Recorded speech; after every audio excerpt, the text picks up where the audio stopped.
আজকে আমাদের আসলে এটা দাবি না, এটা হচ্ছে আমাদের অধিকার। আমরা অধিকার আদায়ের জন্য আসছি।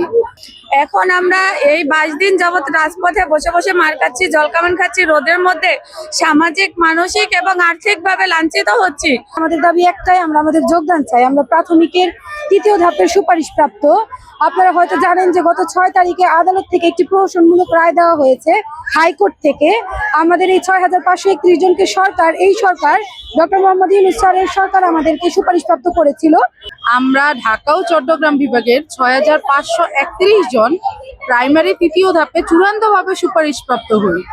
আর সেই চূড়ান্তভাবে সুপারিশপ্রাপ্ত হওয়ার পরেও আমাদের যোগদান এখন পর্যন্ত নিশ্চিত হয়নি।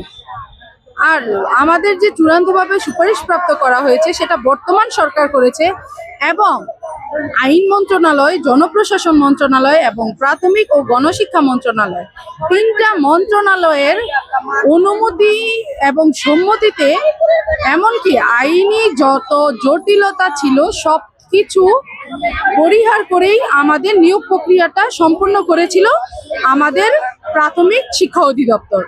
সেখানে কেন তাদের অধিকারটা আবার কেড়ে নেওয়া হবে, এটাই আমি ডক্টর মোহাম্মদ ইউনূস স্যারের কাছে দৃষ্টি আকর্ষণ করছি। এছাড়াও তিনি তো গ্রামীণ ব্যাংক ক্ষুদ্র ঋণ প্রতিষ্ঠা করেছেন এবং সেটা প্রত্যন্ত অঞ্চলের জন্য করেছেন। এক কথায় অধিকার, কারণ দাবি যাহা তাই অধিকার। এখানে আমাদের পাওনা, যেমন ধরেন আমি কাউকে 5,000 টাকা দিলাম, আমি তার কাছ থেকে পাবো, ঠিক আছে। সরকার যেমন আমাদেরকে চাকরিটা দিছে, আমি তাদের কাছ থেকে চাকরিটা পাই। যৌক্তিক দাবি, আমরা অন্যায়ভাবে দাবি চাই নাই। আমাদের শুধু দুমুঠ পেটের ভাতের দাবি, আমাদের সন্তানদের বেঁচে থাকার দাবি, আমাদের বাবা মাকে দেখাশোনার দাবি। এই দাবির পরিপ্রেক্ষিতে আমরা আজকে এখানে অবস্থান করতেছি।